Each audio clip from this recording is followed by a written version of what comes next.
is up, New Vintage fam? It's July 12th as we kick off a brand new series called Buy the Book. Now, let me ask you this question. Are you a buy the book kind of person?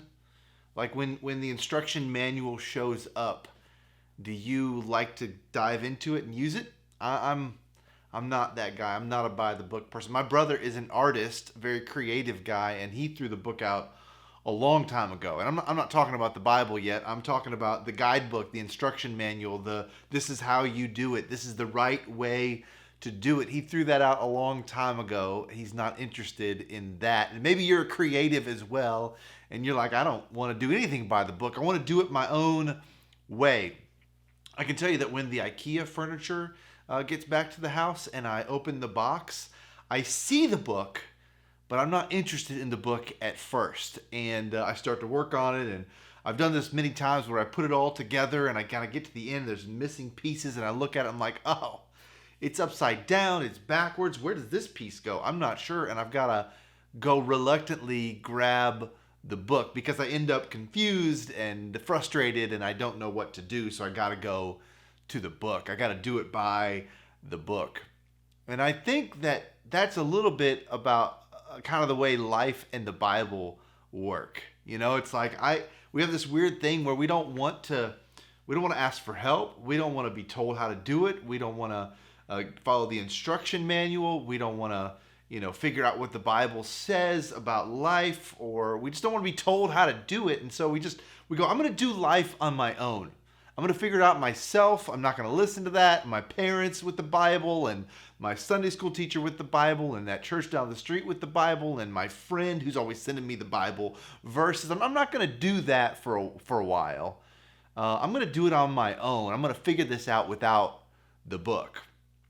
And then as time goes by, we end up maybe frustrated or confused or lost or feeling alone or unsure of ourselves. And maybe a friend doesn't seem that way. They've been living by the book, and we're like, well, reluctantly, I'll pick up the book and I'll read the Bible, or I'll listen to my friends who are talking about this God person where they're reading the Bible. And sometimes, somehow, some way, we end up opening up the book and going, okay, I'll see if I could do life by the book.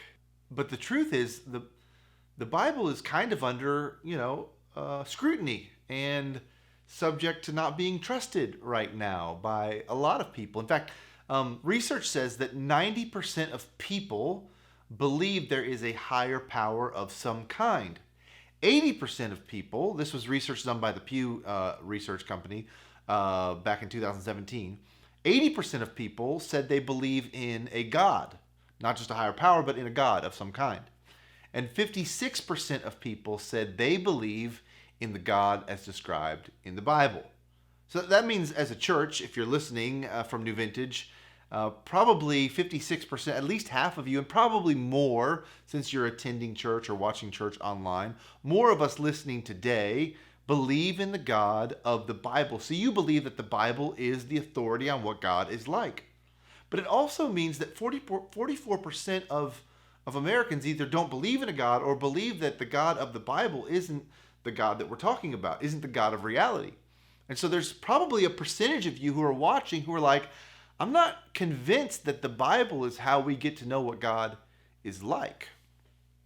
And so you're maybe listening going, a series on the Bible, I don't know if I can trust it. I don't know if I can believe it. I don't know if I'm ready for it. And I get it. I totally get it. And so we're going to dive into this series called By the Book, and we're going to examine this idea of whether or not you can trust the Bible. See, I think this is important because not only in our church, but in our city. In our city, I bet there are a whole lot of people who believe that there's some kind of God. There's some kind of higher power. But they're not sure how to get to know that God. And I believe they want to get to know that God. And what if the Bible is the way that we can get to know that God? What if we as a church, maybe you as a person, what if I as a leader, what if we were able to explain to people how to get to know God through the Bible? See, if the reality is a lot of people don't think that the Bible is the way to do it. Years ago, Charles Spurgeon, a theologian, a Bible guy, said, defend the Bible? I'd sooner defend a lion. Like, I don't need to defend the Bible because the Bible can take care of itself. In the same way that I don't need to defend a lion because we all know a lion can take care of itself. He's saying a lion's more in danger than the authenticity of the Bible. But the truth is, things have changed since Spurgeon's time. And now the Bible is kind of under scrutiny and question. And so in modern times now, there are a lot of people going, I don't know if I can trust the Bible, which leaves us with a lot of questions. It leaves us with a lot of questions about, well, then how do I get to know God? And how do I find comfort from that being? And how do I discover what he's like? And can I get to know that God? Does he care about me? Is he a he? Is he a she? What's that God really like? And is this God distant? Are they involved? Is the God concerned about our daily needs or not concerned about our daily needs? Like, what is this God really like? And if the Bible isn't the source, then that leaves us wondering, what is the source? Like, where do we find our information if it's not the book? And here's just a thought I have. See, this is just based off, this is a hunch. It's based off 20 years of doing ministry with people, many of whom abandoned their belief that the Bible was of any value. And I don't think that people really have a problem with the Bible. Some do. Some have read it, they've looked at it, and they don't agree with it. But many just don't want to follow it or live by it, not based on the Bible, but based on the people who presented the Bible to them. See, the Bible became weaponized. The Bible became a tool to shame them, to control them, to judge them, to take charge of them and make them do life a certain way. And they saw the way the Bible was being used, and they said, no, thank you. You're using that to control me. You're using that to shame me and to judge me and to hate me and to point out all my flaws and to make me feel guilty and sad about myself. So no, I'm not going to follow the Bible anymore. Thank you very much. Jesus loves me, this I know, for the Bible tells me so. That was nice when I was a kid, but now the way it's being used, I don't like it and I'm out. See, that's important because the reasons for people's rejection of the Bible don't have so much to do with the Bible oftentimes. They have to do with the way that people who taught them the Bible presented the Bible. And they said, no, I'm not interested in that any longer. But what if the Bible really is? What if the Bible really is the way to get to know God? What if it's not a weapon? What if it's not meant to shame you? What if it's not meant to control you or to fill you with guilt? And what if it was meant to direct your life in a way that took you to the best places that your life could go? That it was meant to give you a spirit of joy and to help direct your path into right ways of living that gave you a sense of value and worth and potential. What if the Bible really was a word from a loving God telling you how much he loves you, but you dismissed it, and I dismissed it, and we dismissed it because the way it was presented was so incorrect and so inaccurate and so difficult to accept. And that's why we're diving into this series called By the Book. I want you to know today I'm not even going to use a Bible verse because today I want to talk about why we can trust the Bible, and I'm not going to try and use the Bible to prove the Bible. That wouldn't make any sense. Well, listen to this verse from the Bible to convince you that the Bible... No, I'm not going to do that. That doesn't make any sense. I'm going to avoid using a Bible verse this week. And I know some of you are like, what, a sermon with no verse? Who is this new pastor? I get it. But next week, I'm going to bombard you with some verses. So if you're starving for some Bible next week, I'm going to hit you with that then. But this week, we're not going to do that because I want to talk about why it is that we can trust the Bible. See, I think it is trustworthy. I think that you can trust the Bible and that there's good reason to trust the Bible. See, I'm a person who I have a hard time just believing it because somebody said so. I've never just taken something at face value and said, oh, well, you said it, so I'm going to just believe it. I'm a person who questions it and goes, yeah, but wait a second, but I'm not sure if, I don't know if that's true. Hold on, how do you know? Let me look at the evidence. Let me see what you're talking about. And one of my favorite series that Andy Stanley ever did when I was at North Point was a series years and years ago called Verdict. And it was basically this idea of putting the Gospels, Matthew, Mark, Luke, and John, on trial like a courtroom. See, if the Bible's really true, we can't convince people or anybody beyond a shadow of a doubt. Like if the Bible's reliable, you're not going to know beyond a shadow of a doubt, just like you don't know anything in history beyond a shadow of a doubt. I mean, even video footage can be doctored, and maybe, eyewitnesses could be lying, or, anything that's in a courtroom that people are on trial for, even though the goal isn't to prove it beyond a shadow of a doubt. The goal is to prove it beyond a reasonable doubt, right? And so you bring your evidence and you go, well, here's some video evidence, here's some documentation, here's some pictures, here's an eyewitness, here's some DNA evidence, here's all this evidence that we're stacking up to say this is what really happened with this individual. Well, the same thing's true for the Bible. If the Bible really is authentic and reliable, it ought to stand up against a court case. It ought to be able to be tested.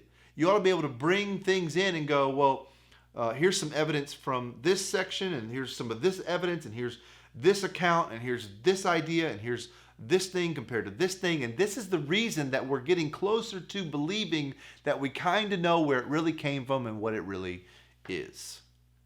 And that's what I want to do. Is I want to for this week, I want to put the Bible on trial, and I just not really on trial, because I'm gonna be the defense, I guess. I'm gonna be speaking on behalf of the Bible, saying, well, here's why I think it's trustworthy, and maybe you can be the prosecution, and you can say, well, I don't know about that because this and because of that, and what about this? And if that's what you would like to do, I'd love for you to DM me. See, I'd love for you to send me a message on Facebook or Instagram, or just at darren@newvintage.org. Just hit me up with the reasons that you don't believe what I'm saying, you don't trust what I'm saying, you're not sure if you agree with it, and I really want to know what it is that's getting in the way of you trusting the Bible to be authentic and to be from God. And not in a way of like I want to get in a Twitter battle with you or want to get in an online war. Like I'm really genuinely curious. I want to know what it is that's standing in the way of you believing that you can trust what the Bible says. And if you do that, I'd love to dialogue with you, learn more about your story, and see what the courtroom would look like if it was you with your side and me with my side going, yeah, but what about this idea? What about that idea? And we had a genuine dialogue. So here's what I'm going to do. I'm going to present to you a little bit of evidence for why I think that the Bible can be trusted. And what I'm going to get to is this idea that if the Bible can be trusted, then we need to find out what it says. And really the idea here is you want to be able to come to the Bible with an open mind that says, okay, it's at least reasonable for me to think that maybe this book, which is the best-selling book of all time, that's actually a collection of 66 books written by over 40 authors on 3 different continents over thousands of years, this collection of books, it's not unreasonable for me to come to it and think maybe it is what it says it is. And next week we're going to talk about what it says it is. This week we're going to talk about the evidence.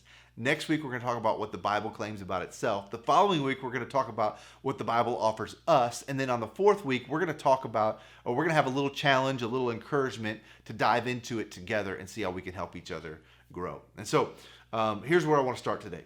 A guy by the name of Ravi Zacharias, who's a theologian and really an apologist, which means he defends the Christian faith. He passed away recently, which was a sad thing because he was one of the great defenders of truth and of the Bible. But Ravi Zacharias, he said, one of the things I always ask people when they say, why should I trust the Bible, is why not trust the Bible? Why wouldn't you trust the Bible? What's your reason for that? And so as you listen to this today, I really want you to ask yourself the question, do I trust the Bible to be authentic in what it says it is? Do I even know what it says it is? And if I don't, why don't I? Like, what's the reason I don't trust the Bible? Well, why is it that I don't rely on it? I'm not interested in it. I don't believe it's God's word. What's the reason that I don't trust it? I just want you to think about that, because the Bible claims a lot of stuff we're going to get to.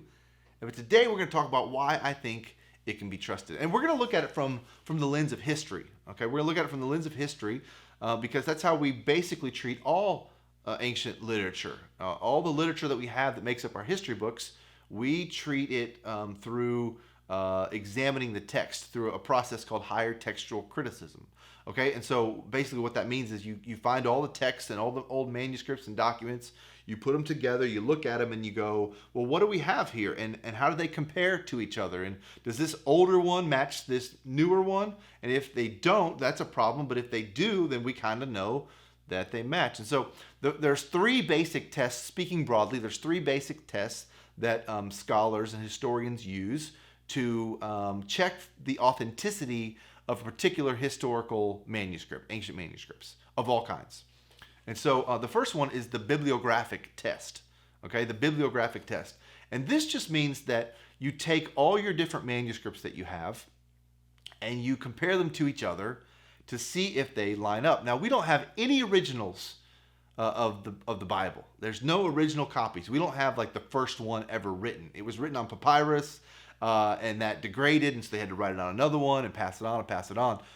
But we do have some really early copies, especially from the book of Mark and from the Gospels, Matthew, Mark, Luke, and John, and from Paul's writings, and Luke, Acts. We have a lot of manuscripts from the early days. In fact, we have over 5,000 Greek documents of the New Testament, parts of the New Testament. And we put them all together and we line them up, and we have one from this part of the world and this part of the world and this part of the world. We put them all together and we go, well, this one from here lines up with this one from here and this one from here. And this one from this time period matches this one from this much later time period. And so we know that it didn't change over time. And so you go, well, what are the differences? Like, what are the big things? What are the things that really got us? And so Andy in his message Verdict was talking about when he was in seminary, they were doing higher textual criticism, and the professor gave them the hardest ones. And they said, okay, now I want you to look at this and see if you can figure out the big discrepancies. And it was like, well, in this one it said, of, and this one said for. And it's like, well, that's the big difference. Yeah, there's not a big. Those are the difficult ones. He was like, well, where's the one where it says like this one says he has 12 disciples and this one says he has 32 disciples? Like, where are those big contradictions? And the professor said, well, there aren't any. This is like the hardest stuff we have. And so see, when people have bought into this myth these days that there are all these crazy contradictions in the Bible, and there's all this stuff that just doesn't match up and just doesn't line up. And so when people bring that to you, if you have that conversation or if you have those comments, my question for you and your question ought to be, well, what specifically contradictions are you talking about? Which ones are you talking about, and why do you call them a contradiction? Because if you take the text and you compare it to other texts and other actual things that we found, you find that things didn't change. And honestly, this idea of figuring out the New Testament, it's one of the greatest, most vigorous academic exercises that has ever taken place. I mean, for hundreds of years, scholars, professors, scribes have taken these manuscripts and documents and studied them and placed them together and come up with what we now know was really written down by these guys. I mean, it's authentic. In fact, compared to what we have in other categories of ancient history with Plato or Aristotle or Sophocles or any of those ancient documents, we have far more evidence of the authenticity of the New Testament and the Bible than we have in any of those categories. I mean, think about it. The Roman Empire lasted for 500 to 1,500 years, depending on what part you're talking about. And yet we don't have as much on Roman history as we do. 1,500 years of Roman history. We don't have as much documentation of Roman history as we do about a carpenter from Jerusalem, from Israel, from Nazareth, who lived for 33 years. We have more on him than on any other part of history. Doesn't prove anything. It's just a piece of evidence I want to bring into the courtroom and go, what's up with this?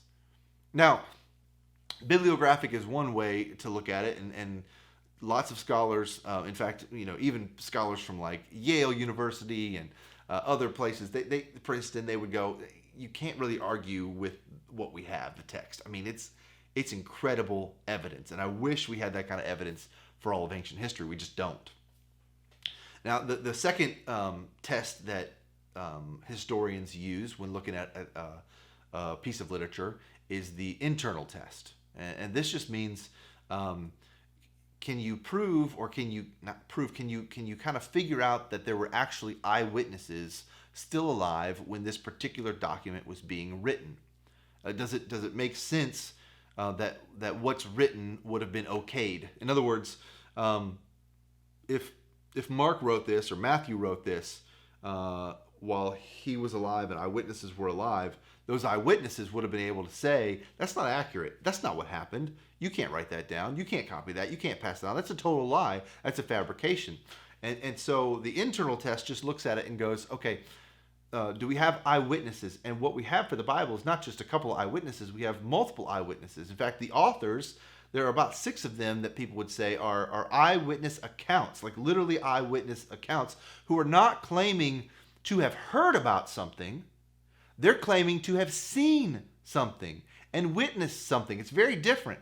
They're not just saying, well, I heard that this guy Jesus died on a cross. They're saying, I saw it with my own eyes.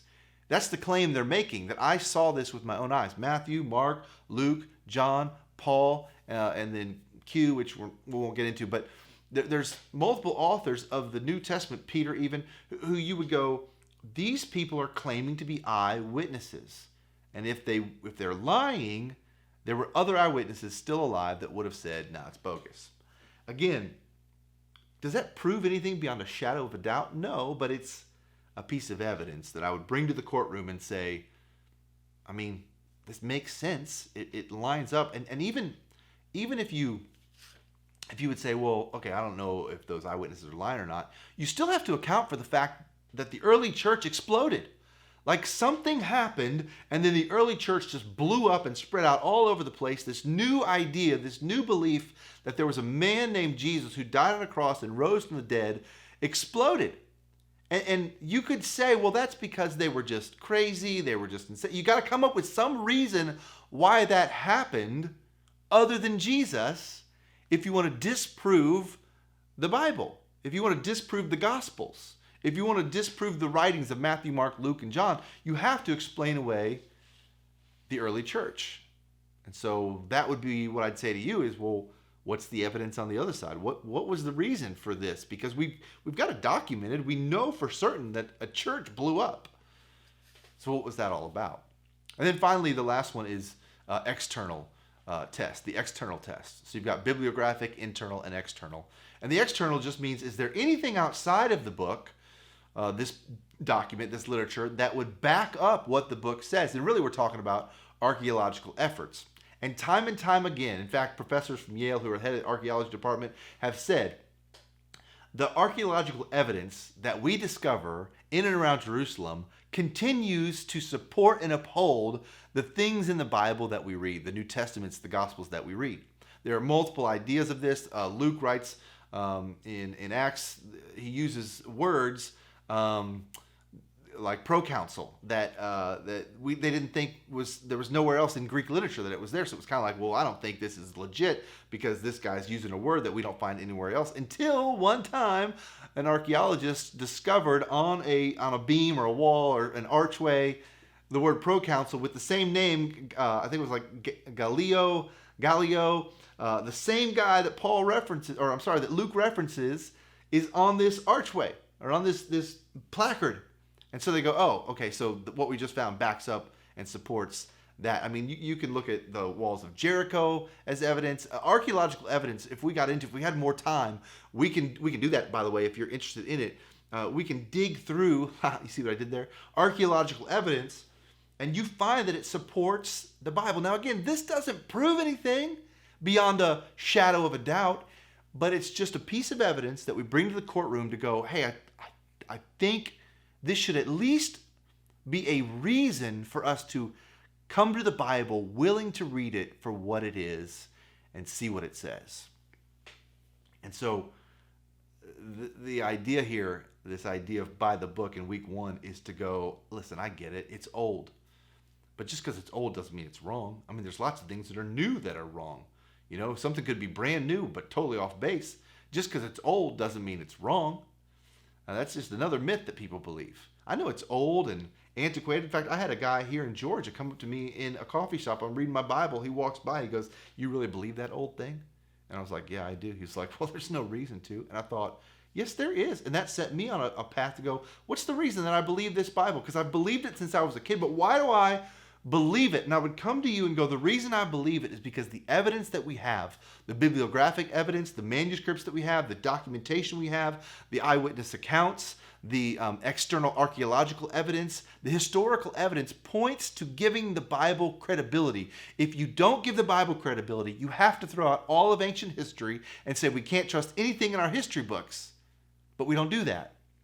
And I think one of the reasons we throw out the Bible is because the people who presented the Bible to us didn't treat us very well, and they use it against us to try and control us. I also think that we have a problem with the supernatural because we've never experienced the supernatural, and this Bible talks about the supernatural. I don't know if I can believe it. We can talk about that later. What I want to get to today is this. If you believe that there's a higher power, that there is a God of some kind out there, then my guess is you want to know what that God is like. You would love to know what that God is like, but somebody has told you, read the Bible and figure out what God is like, and you just, I don't know if I can trust the Bible because those people who believe the Bible, they're just weird, or they make me feel guilty, or they just weaponize it. I don't want to read the Bible. I get it. But don't not read the Bible because of those people. Don't read the Bible if the evidence doesn't have any reason to point you to reading it. And I don't think that's the case. I think the evidence points to us going, okay, there's at least some good logic, some good reason to at least approach this book and see what it has to say. So that's my challenge. By the book.